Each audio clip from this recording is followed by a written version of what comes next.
Pri osobných stretnutiach, keď nastavujem klientkám konkrétne vizualizačný proces, že úplne od do, sluch, čuch, madzera, chuť, emóciu, ktorú tam majú použiť, presne ten proces, vždy sa na záver pýtajú, a to mám stále používať iba túto jednu vizualizáciu, že to stále si mám predstavovať na záver iba toto jedno, to isté stále dokola?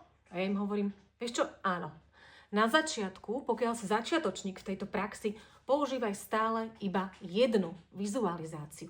Nemeň to, pretože keď si bol prvák, tiež si sa neučil hneď prvý deň A, B, C, M, N, L. Pretože najprv sa proste potrebuješ naučiť poriadne písať A. Poď postupne.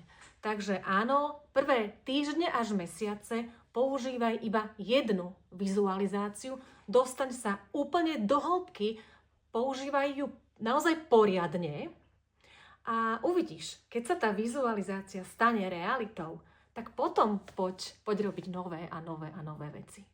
Začni proste s jednou, uvidíš, čo sa bude diať. Určite nejaké zmeny prídu, nejaké zmeny nastanú. Mata Hata, pracujem s vedomou tvorbou reality a pre viac tipov sleduj matahata.sk.